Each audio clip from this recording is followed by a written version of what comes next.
Werner Schroeder. I'm the founder of the Ascended Master Teaching Foundation, which has a central office in Manchester. Welcome again to this lecture series, The Ascended Masters Answer the Fundamental Questions of Life. This lesson is entitled Lesson 2, Memoirs of Jesus and Mother Mary, Part 1. The lesson consists of 4 parts.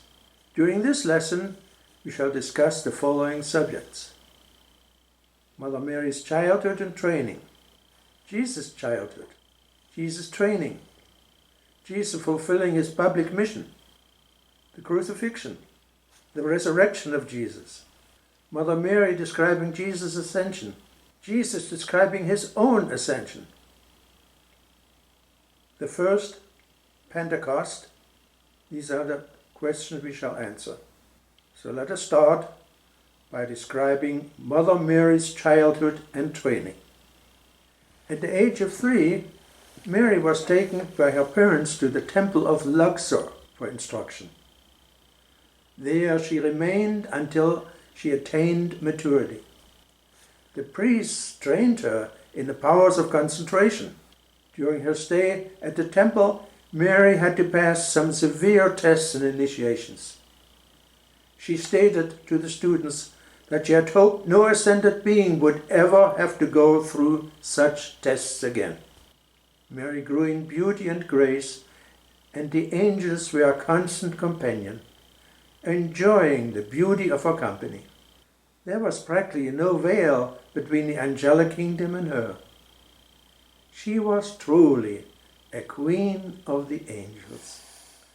After her release from the temple, Mary was awaiting the appearance of her guardian. Her first meeting with Joseph was a memorable one, because above Joseph, who is now the Ascended Master Saint Germain, she saw the blazing figure of Archangel Zadkiel. To Mary, that was a confirmation that Joseph was the proper and chosen guardian for her. Joseph was a member of the Essene Brotherhood and a very advanced spiritual man. He had very good knowledge of cosmic law, and he imparted that knowledge to Mary. It was his quiet strength, his serenity and dignity that helped Mary during the many difficult experiences later in her life.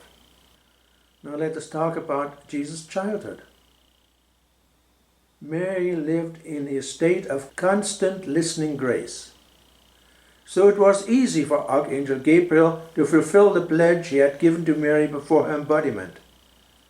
Approaching her with the triumphant words, "Hail Mary, full of grace," he conveyed to Mary that through her body would come the physical form of Jesus, who would be the Messiah.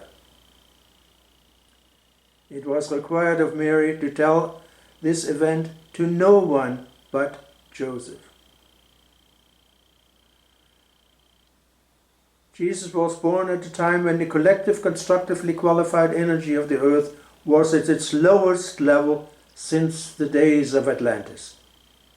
His coming and successful mission turned the tide. Jesus was born without karma.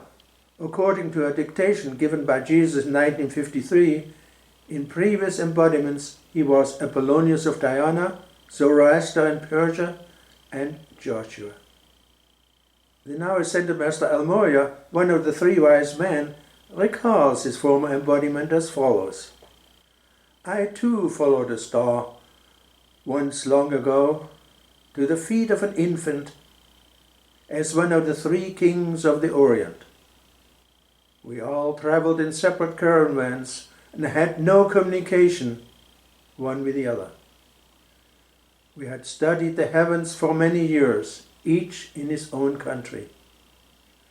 Much to the ridicule from our own countrymen, we followed a star towards that humble stall in Bethlehem. Jesus was bound by the bands of forgetfulness like any other life stream seeking his evolution upon the planet Earth. Therefore, when he awoke as a beautiful baby in Mary's arms, or later when he grew older, he did not remember any former embodiments. When Jesus was a very small boy, he already manifested a purity of spirit. His senses were also well developed. He had perfect sight, perfect hearing, perfect taste, touch and smell. Besides this, he had great intuition. Jesus did not live in a privileged, charmed world. He lived in the midst of so-called imperfection. He was called upon to rub shoulders with the poor, the sick of mind and body. There were no public institutions at that time to take such individuals away from public life. The beautiful boy, dressed in his simple white tunic and in the sandals that Joseph made for him, was exposed to the pressures of thoughts from many planes, with only the love of Mary and Joseph protecting him. Jesus' parents were his earliest teachers. Mary told him that it was entirely up to him to either accept the world filled with imperfection, such as the appearance of illness and distress, as real, or to magnify the Lord. Jesus later stated to the students that this lesson helped him immensely in his later mission and preserved his sanity many times. At the age of 5, Jesus entered the temple of Luxor, and as it was with Mary, the severe discipline of the priests of the temple was re-experienced.